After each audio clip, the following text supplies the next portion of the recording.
तो next point हम लोग एक एग्जांपल लेते हैं।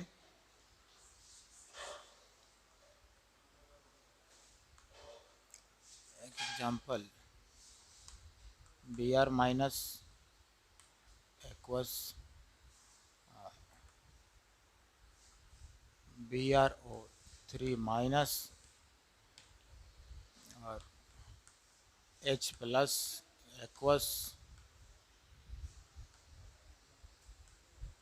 बी आर टू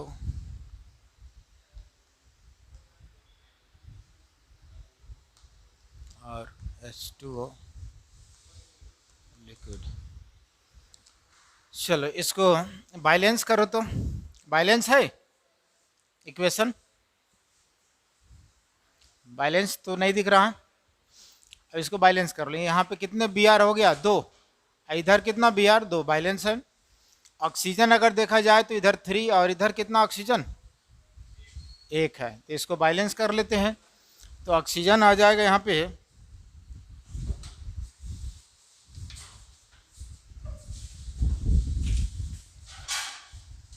इसको अब 3 से अगर मल्टीप्लाई कर ले तो आ जाएगा ऑक्सीजन भी 3, ठीक है।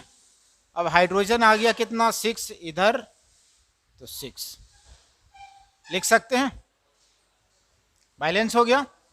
6 हाइड्रोजन इधर भी, 6 हाइड्रोजन इधर। अब इसके लिए मुझे जो है लिखना है रेट ऑफ अपीयरेंस और रेट ऑफ डिसअपीयरेंस। क्या लिखेंगे, यानी R equals to small R लिख ले या कैपिटल आर, दोनों लिख सकते हैं। ये रिएक्टेंट है तो क्या लिख सकते हैं हम लोग, यानी D C of B R minus upon D T, ठीक है, निगेटिव में इज इक्वल्स टू इसके लिए कितना लिख सकते हैं, D C of B R O 3 minus upon D T minus में। और नेक्स्ट इसके लिए 1/6 D C of H plus ion upon D T, ठीक है। ये इधर क्या है, प्रोडक्ट है, तो इसके लिए हम पॉजिटिव लिखेंगे। तो ये हो जाएगा D C of B R two upon D T, ठीक है, लिख लो।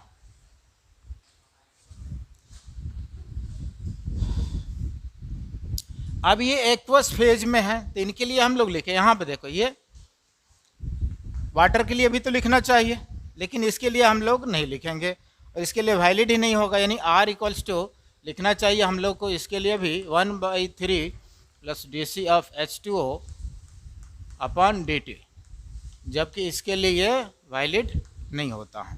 अब क्यों नहीं होता है बताते हैं, पहले इसको नोट कर लो।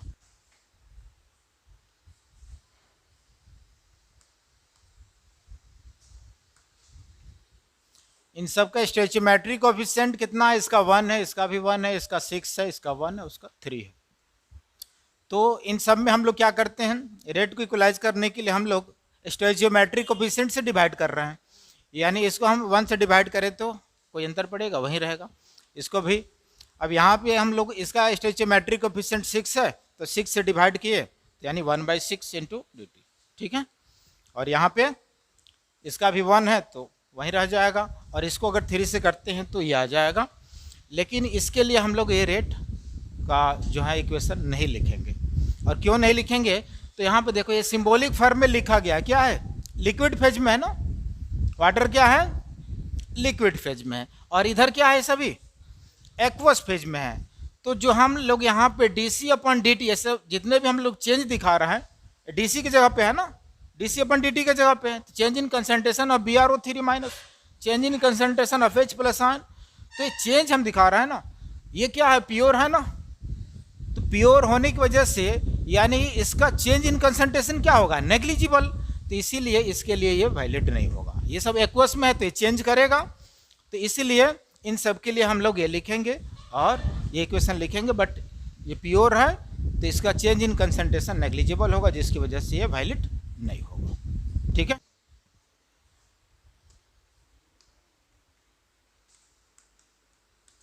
लिखो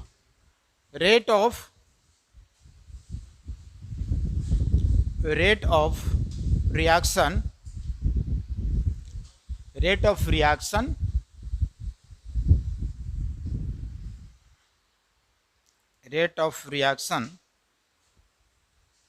ब्रैकेट में लिख लेना अपीयरेंस और disappearance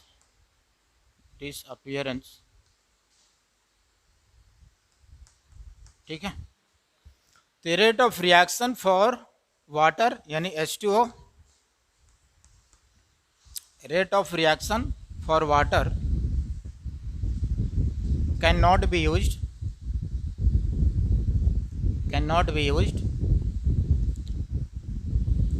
because cannot be used, rate of reaction for water in H2O cannot be used for because of change in concentration,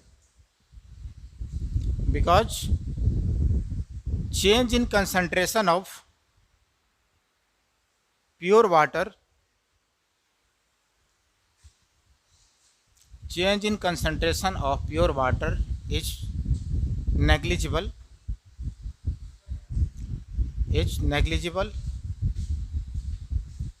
ठीक है, फुल स्टॉप। तो ये प्योर होने की वजह से इसका कंसंट्रेशन क्या होगा, बहुत माइन्यूट चेंज होगा, ये नहीं, इसको हम लोग बोलेंगे चेंज हुआ ही नहीं, तो इसीलिए इसके लिए ये रूल क्या होगा, वैलिड नहीं होगा। तो जहाँ भी प्योर वाटर रहे तो उसमें देखना अगर ऐसा कहीं कंपोनेंट है तो उसके लिए ये टर्म यूज नहीं होगा, रेट ऑफ अपीयरेंस और डिसअपीयरेंस यानी रेट ऑफ रिएक्शन, ठीक है। लेकिन अदर के लिए यूज होगा, गैसियस में हो या एक्वस में हो तो उसके लिए हम लोग यूज करेंगे। चलो अब नेक्स्ट पॉइंट हम लोग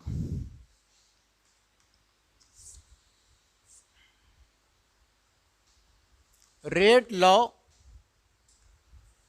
इक्वेशन, रेट लॉ इक्वेशन, और इसी को ऑर्डर लॉ भी बोला जाता है, ठीक है। रेट लॉ इक्वेशन और order law,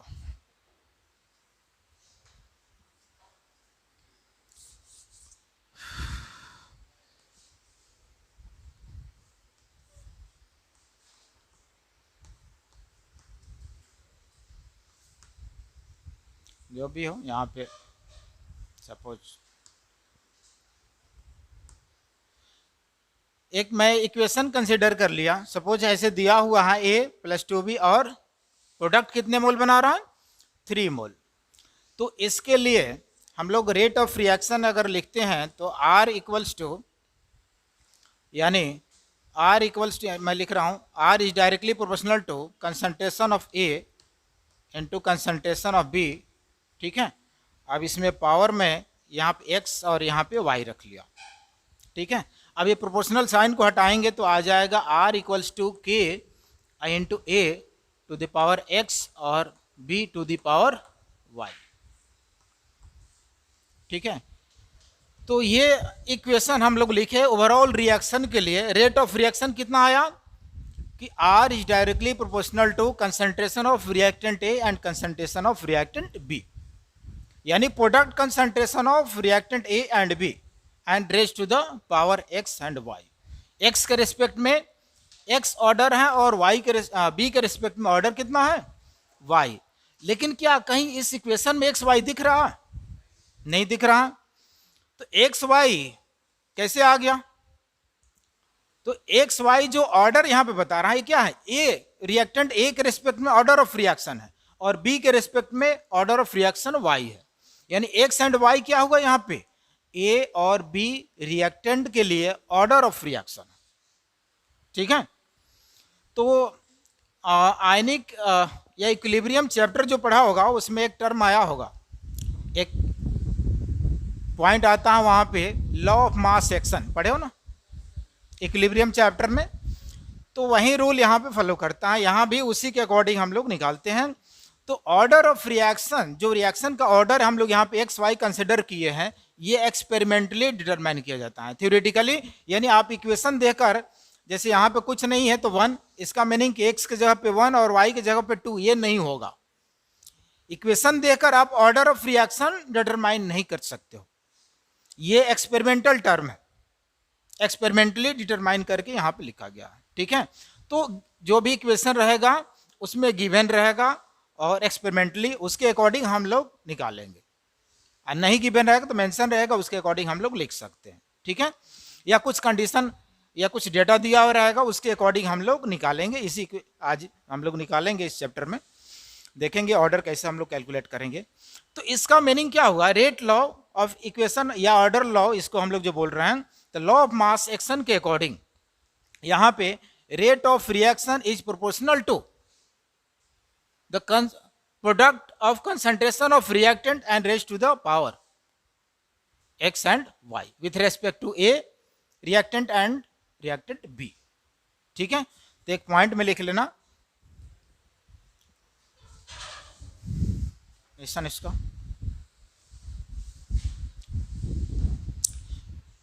rate of reaction, ये लिखने के बाद लिखना नीचे, rate of reaction is proportional to,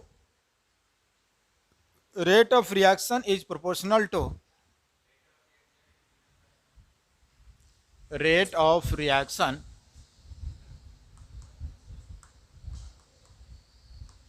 is proportional to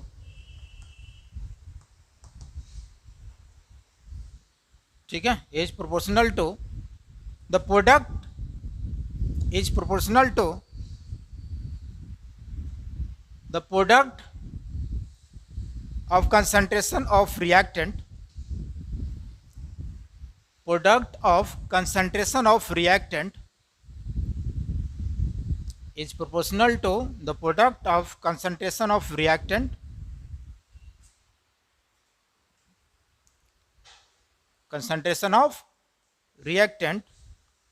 in which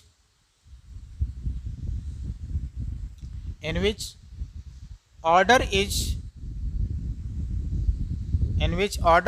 raised to the power, order is raised to the power with respect to each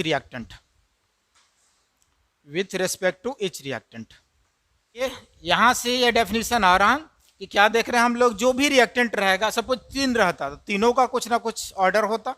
ठीक है, तो जो भी ऑर्डर होगा वो उसके पावर में चला जाएगा, किसका, रिएक्टेंट कंसंट्रेशन का। ठीक है, और रेट ऑफ रिएक्शन किसके डायरेक्टली प्रोपोर्शनल है, रिएक्टेंट कंसंट्रेशन का प्रोडक्ट का डायरेक्टली प्रोपोर्शनल। यहाँ पे दिख रहा है ना कि रिएक्टेंट ए और बी 2 हैं, अगर सी रहता था तो उसके भी ये प्रोपोर्शनल होता। तो कंसंट्रेशन ऑफ रिएक्टेंट का प्रोडक्ट का यहाँ पे डायरेक्टली प्रोपोर्शनल है रेट ऑफ रिएक्शन। क्लियर। अब ये प्रोपोर्शनल साइन को मैं हटाया तो क्या आ गया, कोई कांस्टेंट आया, और इस कांस्टेंट का नेम क्या है, इसको क्या बोलेंगे, ये के जो यहाँ पे दिख रहा है इसको हम लोग रेट कांस्टेंट बोलते हैं, लिख लेना, इसको क्या बोलेंगे, रेट कांस्टेंट।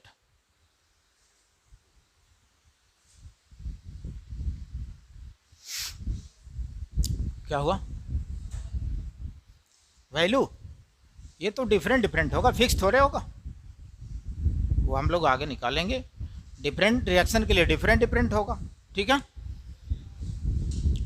हो गया इतना। तो यहाँ पे हम लोग ये रेट लॉ इक्वेशन निकाल लिए, इस इक्वेशन को हम लोग क्या बोलेंगे, rate law equation. This is known as rate law equation, लिख सकते हो। अब एक्स एंड वाई यहाँ पे लिख लेना, X and Y are order of reaction with respect to reactant। ठीक है, तो ये ऑर्डर ऑफ रिएक्शन है जो कि एक्सपेरिमेंटल टर्म होता है।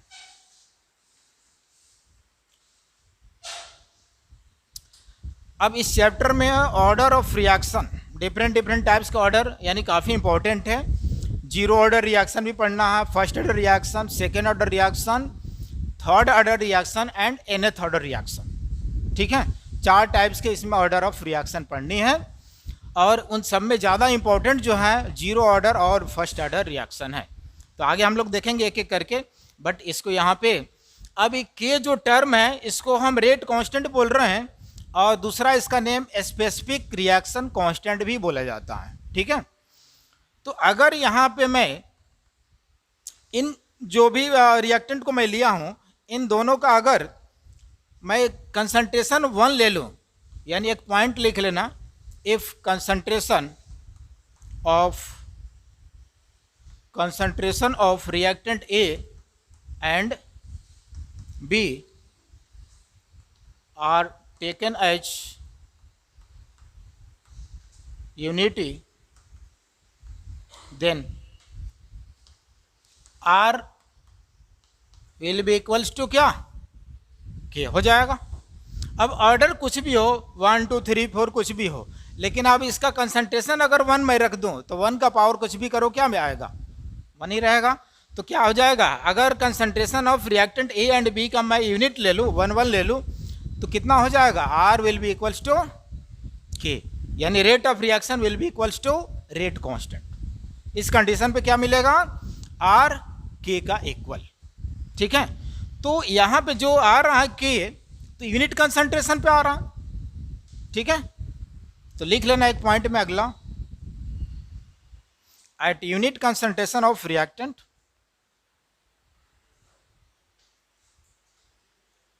क्या हुआ, नहीं सुनाई दिया, यहां तक हो गया।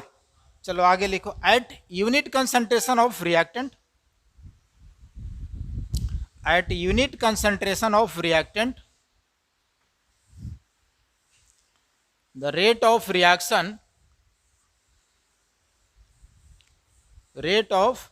reaction is equals to rate constant, rate of reaction is equals to rate constant, यानी R equals to K। ठीक है, and this is known as specific reaction constant, यानी यूनिट कंसंट्रेशन पे जो रेट कांस्टेंट आएगा, रेट कांस्टेंट का magnitude, उसको हम लोग स्पेसिफिक रिएक्शन कांस्टेंट बोलेंगे।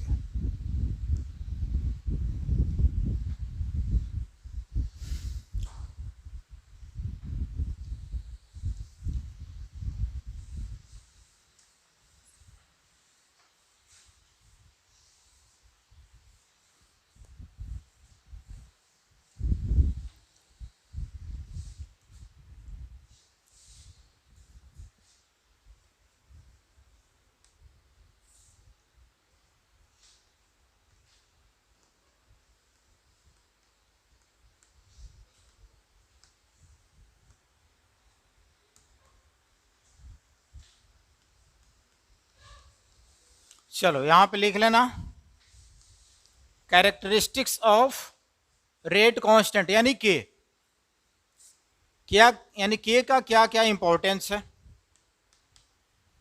के का, यानी जो रेट कांस्टेंट हम लोग देख रहे हैं के का मैग्नीट्यूड कंसंट्रेशन से इंडिपेंडेंट होता है। के यानी कंसंट्रेशन पर डिपेंड नहीं करेगा, किस पे डिपेंड करेगा, तो सिर्फ और सिर्फ टेम्परेचर और कैटलिस्ट पे।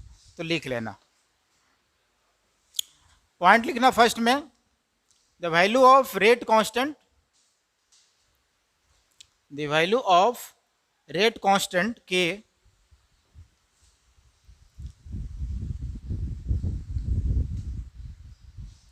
the value of rate constant K is a function of temperature and catalyst और depends on only temperature and catalyst, दोनों में कोई लिख सकते हो। हाँ क्या हुआ,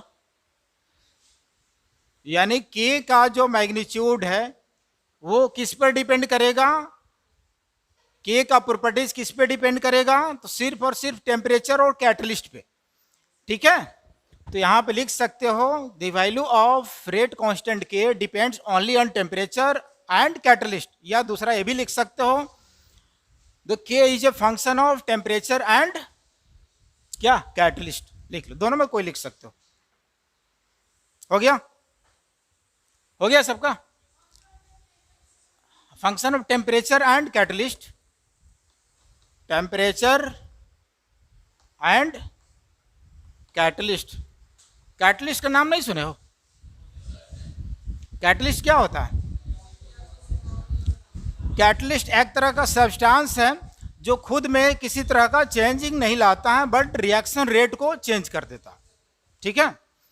यानी या तो डिक्रीज कर देगा नहीं तो इंक्रीज कर देगा, वही फंक्शन है इसका, ठीक है। तो सिर्फ और सिर्फ ये के का मैग्नीट्यूड टेम्परेचर और कैटलिस्ट पे डिपेंड करता है। नेक्स्ट पॉइंट लिख लेना, सेकंड पॉइंट,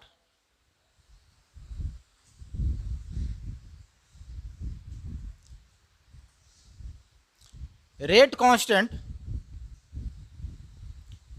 के, rate constant K is different, rate constant K is different for same reaction, different for same reaction at different temperature,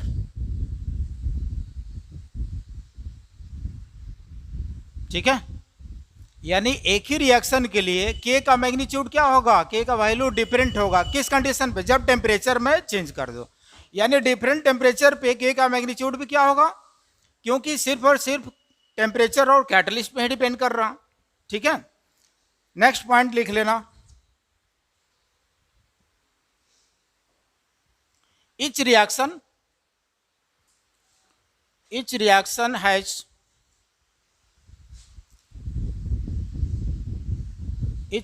has constant value of k, each reaction has constant value of k at constant temperature, ठीक है। each reaction has constant value of k at constant temperature, यानी अगर temperature constant होगा तो उसका rate constant का magnitude भी क्या होगा, फिक्स्ड होगा, वो चेंज नहीं करेगा। यानी चेंज तभी करेगा जब हम टेम्परेचर को चेंज करो, ठीक है। चलो अगला पॉइंट लिख लेना इसमें, the value of K, sorry units of K, K का यूनिट्स भी होगा तो लिखना इसमें units of K, units of K यानी rate constant K depends on, units of K depends on the order of reaction, units of rate constant K depends on the order of reaction, ठीक है। यानी के का unit किस पे depend करेगा, तो ऑर्डर ऑफ रिएक्शन। अब देखते हैं कैसे ऑर्डर ऑफ रिएक्शन पे डिपेंड करता है। देखो यहां पे अभी हम लोग क्या लिखे थे कि आर को हम लोग क्या लिखते हैं, डीसी अपॉन dt, यही होता है ना। इसको हम लोग dx अपॉन dt भी लिखेंगे, ठीक है। और ये कितना आ रहा है, k इंटू कंसंट्रेशन ऑफ, अब मैं n रख दिया, जितने भी रिएक्टेंट हो गए उसके अकॉर्डिंग वो एडजस्ट कर जाएगा, ठीक है। तो n मैं यहां पे रख लिया, इन्हें इसका पावर क्या है n, यानी nth ऑर्डर का रिएक्शन है। अब first order, zero order, second order, third order यहां पे पुट करते जाओ, ऑर्डर तुम्हारा मिलते जाएगा। जैसा रिएक्शन रहेगा ऑर्डर ऑफ रिएक्शन उसके अकॉर्डिंग यहाँ पे पुट कर जा सकते हैं। तो क्या हो जाएगा, n का मैग्नीट्यूड 0, 1, 2, 3 डायडस रख सकते हो। अब मुझे k का यूनिट पता करना है जो कि ऑर्डर ऑफ रिएक्शन पे डिपेंड कर रहा है। यहाँ पे n ऑर्डर ऑफ रिएक्शन है, ठीक है।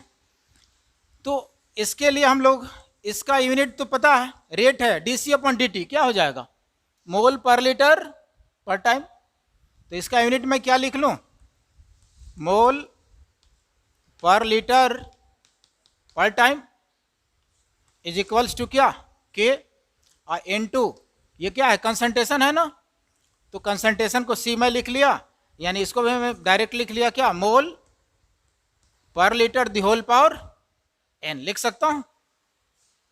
इसका ऑर्डर क्या है, N। अब मुझे K का यूनिट पता करना है, तो यूनिट ऑफ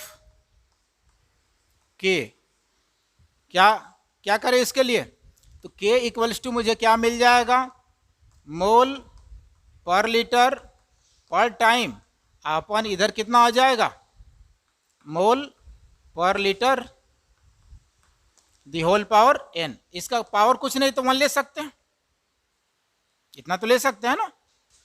अब बताओ यहाँ पे जब क्वांटिटी सेम है तो डिवीजन में क्या होता है, पावर सब्ट्रैक्ट हो जाता है, मल्टीप्लिकेशन में क्या होता है, ऐड हो जाता है। तो मोल का पावर 1 है, यहाँ मोल का पावर क्या है, N। तो क्या लिख सकते हैं अगला, K इक्वल्स टू कितना, मोल के पावर कितना, 1 माइनस N लिख सकते हैं। देखो तो यहाँ पे हो जाएगा, और लीटर के पावर ये ऊपर चला जाएगा ना, ये नीचे आ गया, तो कितना हो गया यहाँ पे, लीटर के पावर, शॉर्ट में मैं LTR कर दे रहा हूँ, लीटर के पावर N-1, और टाइम तो है नहीं इसमें है, तो क्या हो जाएगा, टाइम इनवर्स आ गया। तो यूनिट ऑफ K क्या मिल गया, यूनिट ऑफ K आ गया यहाँ पे मोल के पावर 1 माइनस N, लीटर के पावर N-1, और टाइम यानी सिर्फ T इनवर्स, ये आ जाएगा। अब किसी भी ऑर्डर का अगर तुम्हें K का यूनिट पूछ ले, अगर फर्स्ट ऑर्डर का पूछ लिया, N का मैग्नीट्यूड यहाँ पे रख लो 1, क्या आ जाएगा, 0, यहाँ पे भी 0, क्या बच जाएगा, unit of K for first order reaction equals to time inverse. 0 order के लिए पूछ ले तो क्या हो जाएगा, यहाँ 0 यहाँ 0, क्या बच गया, मोल पर लीटर पर टाइम, ठीक है। सेकेंड ऑर्डर का पूछ लिया, N का मैग्नीट्यूड 2 रखो, कितना बचेगा, मोल के पावर -1, लीटर के पावर 1 और टाइम इनवर्स, यानी क्या हो जाएगा, लीटर पर मोल पर टाइम। तो जैसा ऑर्डर ऑफ रिएक्शन उसके अकॉर्डिंग यूनिट ऑफ K।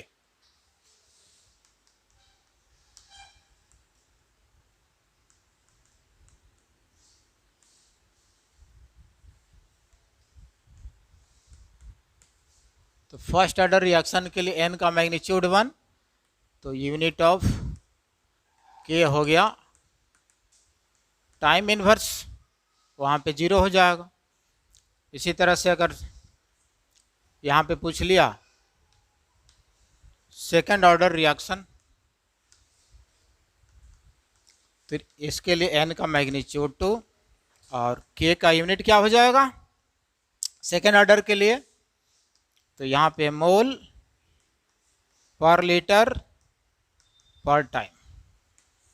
इसी तरह से किसी का भी निकाल सकते हो। सॉरी, ओ मिस्टेक हो गया क्या, ओ गलत हो गया। सेकेंड ऑर्डर के लिए मोल के पावर -1 हो जाएगा ना, तो लीटर पर मोल पर टाइम, ठीक है। Rate constant K is measurable properties of reaction, rate constant is measurable properties of reaction,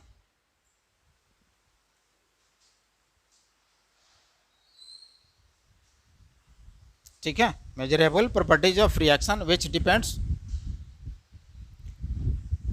depends only on temperature and catalyst, that is higher higher value of K, higher value of K यानी rate constant, higher will be rate of reaction. ठीक है, यानी के का magnitude जितना ज्यादा होगा उतनी ही रेट ऑफ रिएक्शन क्या होगी, फास्ट होगी। ठीक है, कल हम लोग देखे थे ना 3 टाइप्स का रेट ऑफ रिएक्शन, 3 टाइप्स का रिएक्शन, फास्ट, स्लो, मॉडरेट। तो रेट कांस्टेंट पे डिपेंड करता है, के का मैग्नीट्यूड पे डिपेंड करता है कि रेट ऑफ रिएक्शन कैसा होगा। के का मैग्नीट्यूड बढ़ेगा यानी के हायर होगा तो रेट ऑफ रिएक्शन भी हायर होगा यानी फास्ट होगा। ठीक है,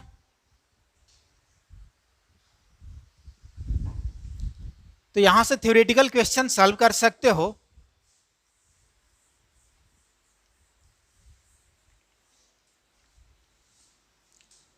एज फॉर एग्जाम्पल अगर मैं ले लिया कि ए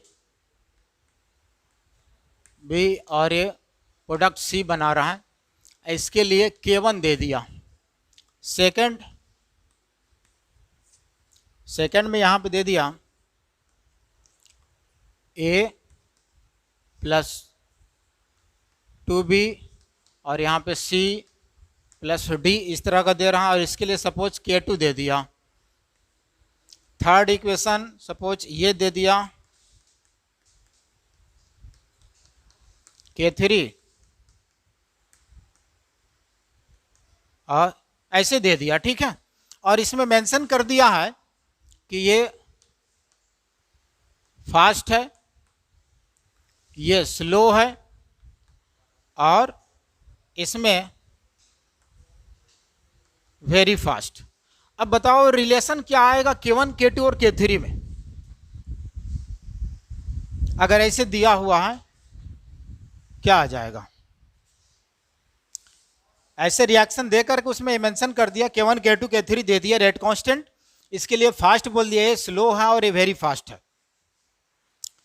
तो K1, K2 और K3 में पूछ लिया रिलेशन, 4 ऑप्शन दे दिया कुछ भी इस तरह से बना करके।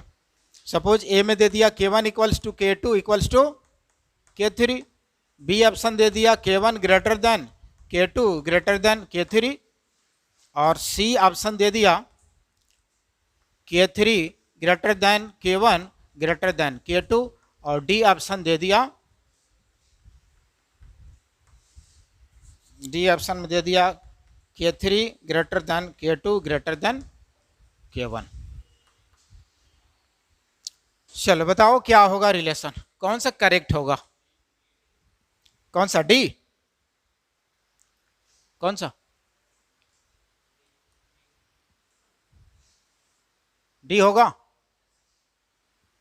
अरे ये फास्ट, वेरी फास्ट है तो सबसे के का मैग्नीट्यूड ज्यादा होगा, तो ये K3 greater than K1 greater than K2, सी होगा ना।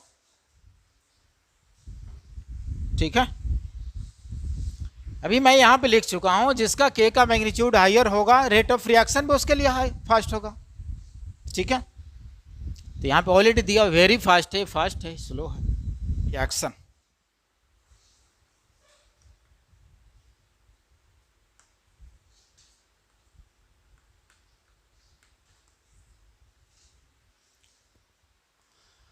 Order of reaction,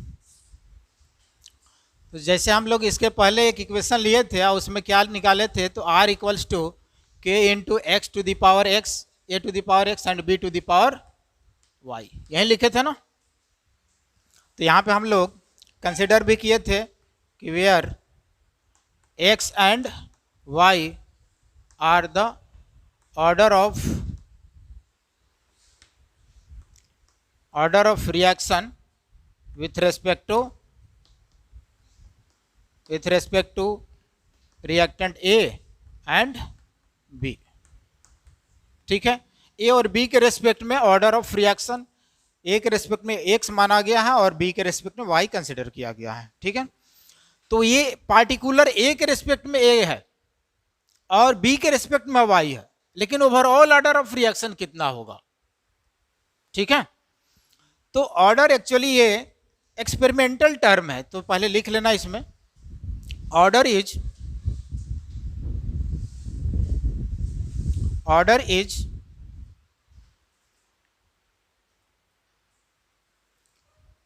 experimental term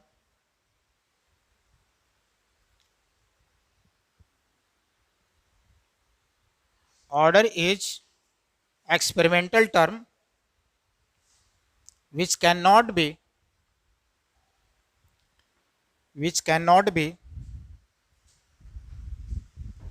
determined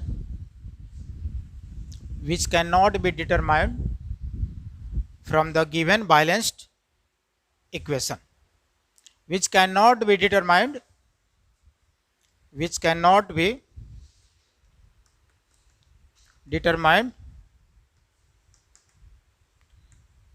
by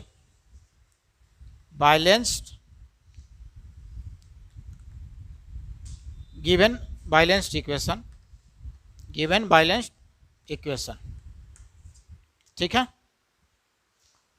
यानी अगर कोई इक्वेशन बैलेंस करके दिया हो तो आप उससे नहीं बता सकते हो, इक्वेशन को देख करके ये नहीं बता सकते हो कि उसका ऑर्डर क्या है। ठीक है, ये कैसा टर्म है? एक्सपेरिमेंटल टर्म है। हम इक्वेशन देख करके डिटरमाइन नहीं कर सकते कि ऑर्डर ऑफ रिएक्शन कितना होगा। ठीक है, तो ये है, जैसे यहां पे ये इक्वेशन दिया हुआ था, इसके लिए क्या a + 2b इस तरह का दिया हुआ था 3c, तो इसके अकॉर्डिंग तो ये होना चाहिए, यानी कि a के जगह पे x के जगह पे 1 होनी चाहिए, y के जगह पे 2 होनी चाहिए, लेकिन मैं वहां पे 1 और 2 नहीं लिखा हूं। क्या लिखा हूं? x और y, यानी डिफरेंट टर्म है। तो ये आप इक्वेशन देख करके नहीं बता सकते हो, डिटरमाइन नहीं कर सकते हो कि ऑर्डर ऑफ रिएक्शन क्या है, कितनी होगी। ये एक्सपेरिमेंटल टर्म है, या तो मेंशन रहेगा या इनडायरेक्टली डेटा के अकॉर्डिंग हम लोग निकालेंगे जो गिवन डेटा रहेगा। ठीक है, तो इसीलिए हम लोग क्या लिखे ये। अब ऑर्डर ऑफ रिएक्शन लिख लेना, ऑर्डर ऑफ रिएक्शन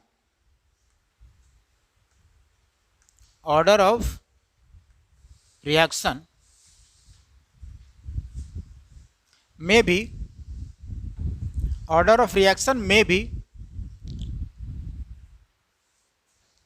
0, नेगेटिव,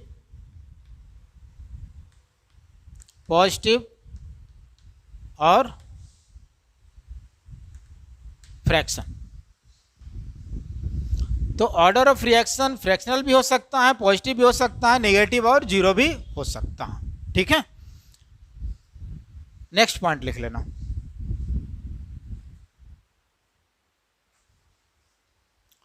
अगला पॉइंट इसमें लिखना, ओवरऑल ऑर्डर ऑफ रिएक्शन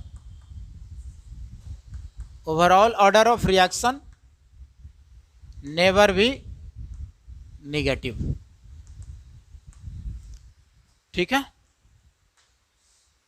यानी ओवरऑल ऑर्डर ऑफ रिएक्शन की बात करें तो निगेटिव कभी नहीं होगा। पार्टिकुलर के केस में होगा, किसी पार्टिकुलर रिएक्टेंट केस में, जैसे यहां पे x निगेटिव हो सकता है, y निगेटिव हो सकता है किसी पार्टिकुलर कंपोनेंट के रिस्पेक्ट में, but overall order of reaction की बात करें तो कभी निगेटिव नहीं होगा। ठीक है, तो इसका मीनिंग कि जब overall order of reaction negative नहीं हो सकता है तो क्या हो सकता है? जीरो हो सकता है और पॉजिटिव हो सकता है। ठीक है, तो दैट इज, इसमें हम लोग क्या लिख सकते हैं कि overall order of reaction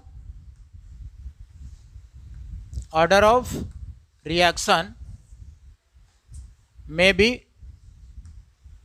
zero और पॉजिटिव। ठीक है, नहीं फ्रैक्शनल भी नहीं, ओवरऑल जो है यही होगा।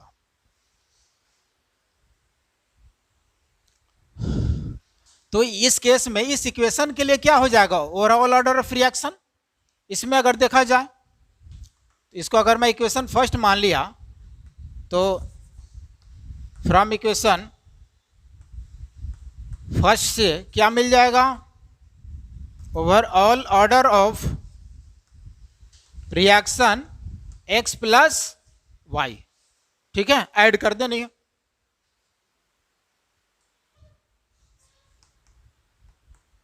x इक्वल्स टू -2 दे दिया और y इक्वल्स टू दे दिया 1 +1, तो ओवरऑल ऑर्डर ऑफ रिएक्शन कितना हो जाएगा?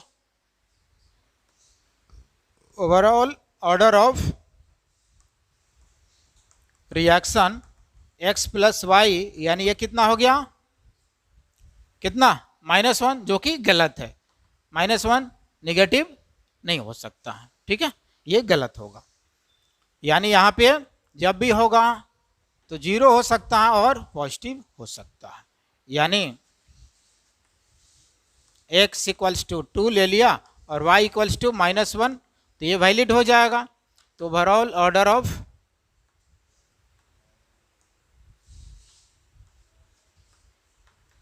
ये आ जाएगा +1, ठीक है।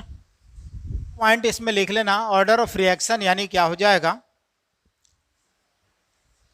The sum of power of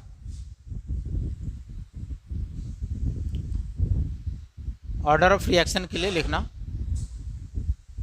some of power of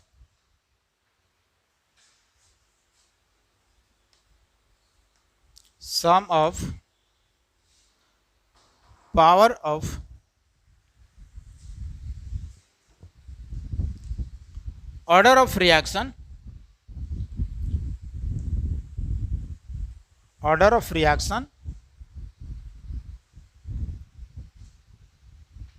power of order of reaction with respect to each reactant given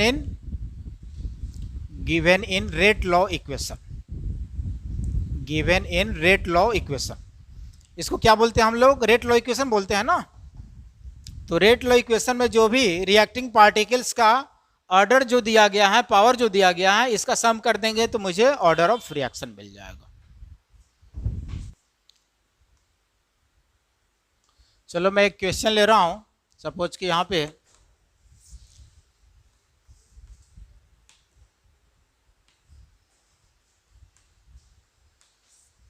ये सी करके ऐसे दिया हुआ जो भी हो, 2 मोल 3 मोल कुछ भी दे सकता। अब ये दिया हुआ इक्वेशन और यहाँ पे कंसंट्रेशन ऑफ ए रिएक्टेंट दे दिया और कंसंट्रेशन ऑफ रिएक्टेंट बी, और यहाँ पे इसके लिए रेट, और रेट किस में दे दिया? मोल पर लीटर पर टाइम, ठीक है, ऐसे दिया हुआ है। अब यहाँ पे इसका कंसंट्रेशन फर्स्ट एक्सपेरिमेंट में दिया कि 0.1 मोलरिटी है, ठीक है, 0.1 मोलरिटी सेकंड एक्सपेरिमेंट में, और थर्ड में दे दिया 0.4 मोलरिटी। यहाँ पे दे दिया 0.02 मोलरिटी और ये दे दिया 0.04 मोलरिटी, ठीक है, और यहाँ पे दे दिया 0.04 molarity.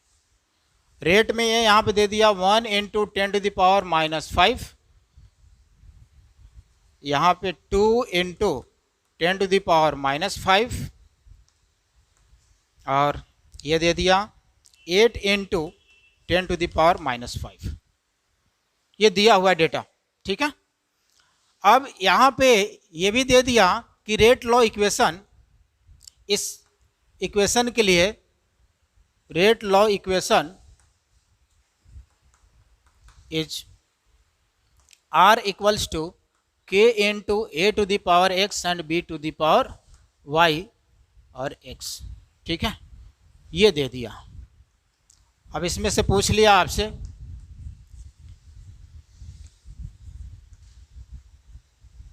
What is the value of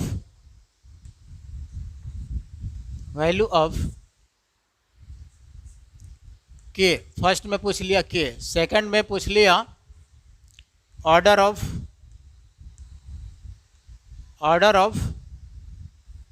reaction with respect to each reactant,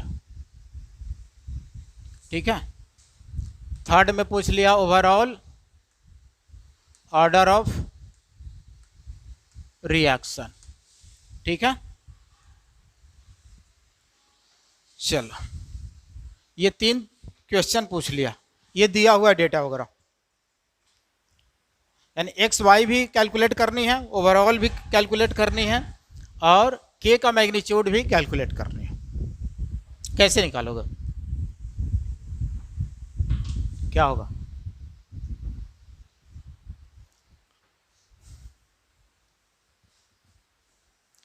देखो ए और बी दो रिएक्टेंट, दोनों का यहाँ पे 3-3 एक्सपेरिमेंट में दिया हुआ है। फर्स्ट एक्सपेरिमेंट में कंसंट्रेशन ए का इतना है, बी का इतना, और रेट ऑफ रिएक्शन उतना दिया हुआ। सेकंड में ए और बी का ये दिया हुआ, रेट ऑफ रिएक्शन दिया हुआ है। थर्ड में ये दिया हुआ है, और रेट लॉ इक्वेशन यहाँ पे दे दिया। लेकिन अब ऑर्डर मुझे पता रहेगा तब तो मैं के निकाल सकता हूं, क्योंकि रेट तो दिया हुआ 3-3, कंसंट्रेशन भी दिया हुआ है, लेकिन मुझे के का मैग्नीट्यूड पता करने के लिए order of reaction with respect to each component पता करना पड़ेगा। ए और बी के रेस्पेक्ट में, यानी एक्स और वाई पता होनी चाहिए। तो क्या करेंगे, कैसे निकालेंगे? तो यहां 2 मेथड है। देखो, एक बार ये दोनों को ले लो, अब एक बार ये दोनों को, तो 2 इक्वेशन बनेगा। और 2 इक्वेशन को फिर सॉल्व करोगे तो 2 इक्वेशन से 2 अननोन क्वांटिटी आ जाएगा। तो ये काफी लंबा चौड़ा प्रोसेस जाएगा, इसमें टाइम ज्यादा लगेगा। लेकिन एग्जाम में तो हमको टाइम भी सेव करना है, उतना टाइम देना भी नहीं है, और इजी वे में सॉल्व भी करना है। दूसरा है ट्रिक्स मेथड से, हिट एंड ट्रायल मेथड से। देखो यहाँ पे क्या करो कि देखो, अगर मुझे ए के रिस्पेक्ट में क्या दिया हुआ है, ऑर्डर एक्स दिया हुआ है, और बी के रिस्पेक्ट में वाई दिया हुआ है, तो एक्स वाई मुझे कैलकुलेट करनी है। तो क्या करेंगे, यहाँ पे देखो, जब ए का निकालना है, ए का ऑर्डर निकालना है, तो बी में देखो जो कांस्टेंट कंसंट्रेशन किस में है, तो सेकंड और थर्ड एक्सपेरिमेंट में कांस्टेंट है। ठीक है, ए का निकालना है तो बी में देखो ये कांस्टेंट है, ये कांस्टेंट है, तो इसी का कॉरेस्पॉन्डिंग इसमें देखना है, ए में वेरिएबल है, ये कांस्टेंट है, ये वेरी कर रहा है, इसी के कॉरेस्पॉन्डिंग देखना है कितने टाइम से चेंज कर रहा है। सेकंड और थर्ड में क्या रिलेशन है, 4 टाइम्स, तो 4 टाइम्स से क्या कर रहा है, इंक्रीज कर रहा है।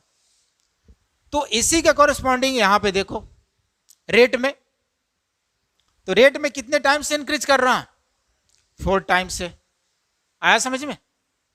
रेट में 4 टाइम्स से इंक्रीज कर रहा है। इसका मीनिंग कि अब सोचना है कि इस पर मैं कितना पावर रखूं जिससे कि रेट के इक्वल हो जाए। तो अगर मैं 4 का पावर 1 कर दूं तो रेट के इक्वल होगा, 4 का पावर 1 4 ही होगा ना, तो ये 4 के इक्वल हो गया। इसका मीनिंग ये जो पावर मैं रख रहा हूं उसको इक्वलाइज करने के लिए ये क्या बता रहा है, order of reaction with respect to A, यानी एक्स का मैग्नीट्यूड कितना आ गया, यानी order of reaction with respect to reactant A आ गया 1। ठीक है, सिमिलरली वाई के लिए हमको पता करनी है। देखो यहाँ पे वाई, तो वाई अगर मुझे बी का निकालना है तो ए में देखो कांस्टेंट कौन सा है, तो ए में कांस्टेंट ये है, तो बी में इसी का कॉरेस्पॉन्डिंग ये क्या कर रहा है, 2 टाइम्स से इंक्रीज कर रहा है। इसी के कॉरेस्पॉन्डिंग इसमें देखना है रेट में कितने से इंक्रीज कर रहा है, 2 टाइम्स से। तो अब बताओ इस रेट के इक्वल इसको करने के लिए इस पर मैं कितना पावर रखूं, 1। तो वाई के रिस्पेक्ट में भी कितना आ गया, ऑर्डर ऑफ, तो ऑर्डर मुझे मिल गया दोनों के रिस्पेक्ट में कितना, ए और बी के रिस्पेक्ट में 1 यानी यहां पे मैं क्या रख लूंगा, R equals to K into ए और बी, ये आ गया। अब मुझे क्या निकालना है, के का मैग्नीट्यूड। अब के का मैग्नीट्यूड निकालना है, मुझे आर पता है, ये पता है, बी पता है, कैसे निकालेंगे? अब किसको किसको रखे, किसी को रैंडमली रखना भी नहीं है।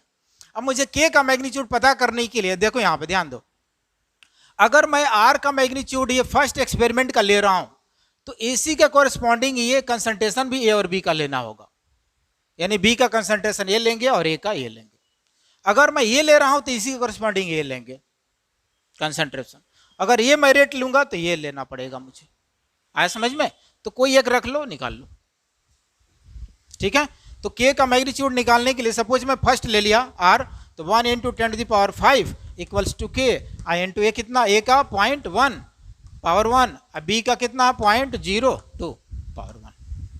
के कैलकुलेट कर लो, के कितना आ गया 1 इंटू 10⁻⁻5 अपन ये कितना आ गया ये 2, यानी 2 इंटू 10⁻⁻3, तो 1/2 इंटू 10⁻ कितना -2, यानी 5 इंटू 10⁻⁻3। ठीक है, ऐसे कर लेना। चलो नोट करो।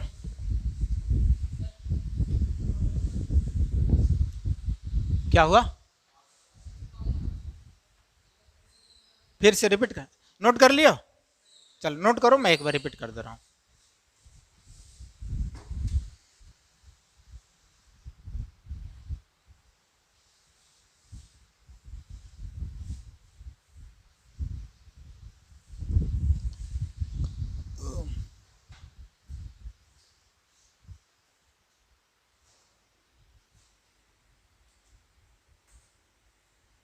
हो गया सबको? देखो एक बार मैं रिपीट कर दे रहा हूं इसको।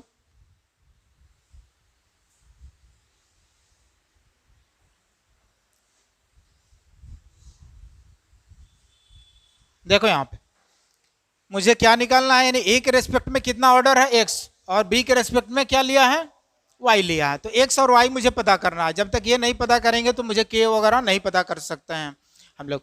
तो अगर ए का ऑर्डर मुझे पता करनी है, यानी x मुझे कैलकुलेट करनी है, तो यहाँ पे देखो जो बी में कौन कौन से स्टेप में एक्सपेरिमेंट में कंसंट्रेशन कांस्टेंट है। तो बी में मैं क्या देख रहा हूं कि सेकेंड और थर्ड एक्सपेरिमेंट में क्या है, कंसंट्रेशन कांस्टेंट है।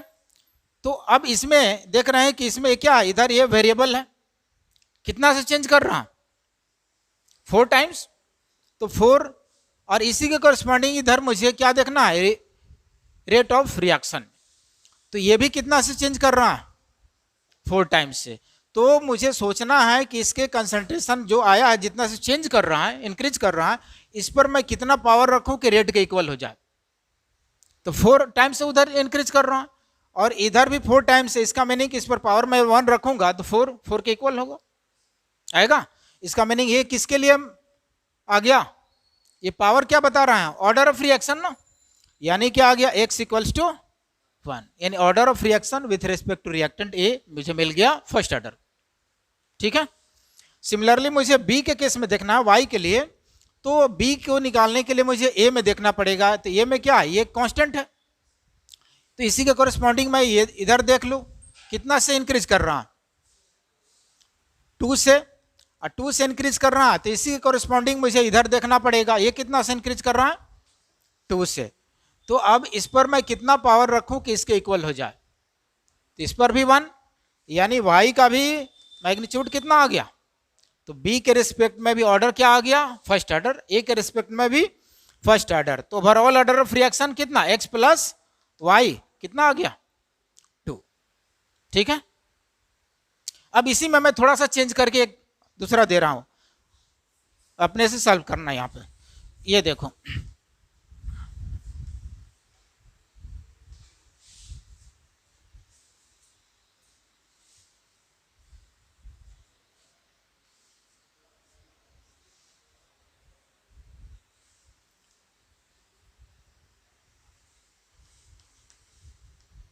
चलो अब बताओ यहां पे x और y कितना होगा, x कितना होगा और y कितना होगा, कैलकुलेट करो।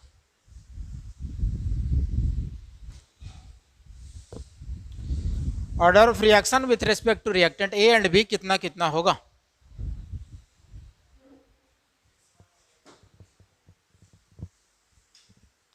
x कितना x1, x निकालने के लिए नहीं किए, तो यहां पे ये 4 टाइम्स और ये कितना 4 टाइम्स। ठीक है, तो x आ जाएगा 1, करेक्ट है।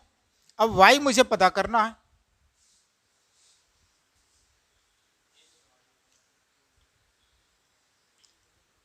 y कितना होगा,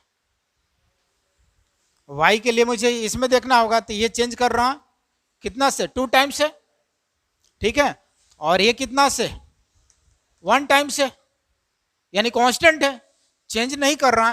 तो अब सोचो इस पर मैं कितना पावर रखूं कि 1 के इक्वल आ जाए, जीरो, समथिंग पावर जीरो क्या होता है? 1। इसका मीनिंग कि y का ऑर्डर क्या आ गया? Zero order. Overall order of reaction 1। ठीक है, चलो नोट कर सकते हो।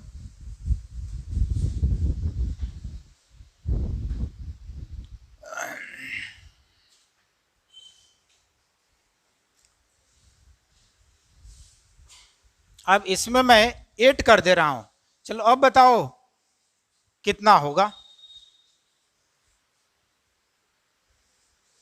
y कितना होगा? x तो वहीं रह जाएगा, सॉरी y, हाँ x और y कितना कितना हो जाएगा? x a के लिए है तो a के लिए यहां पे 4 टाइम से चेंज कर रहा है, और यहां पे कितना चेंज कर रहा है? 8 टाइम से चेंज कर रहा है। अब बताओ इसके लिए मैं इस पर पावर कितना रखूं कि 8 टाइम्स हो जाए?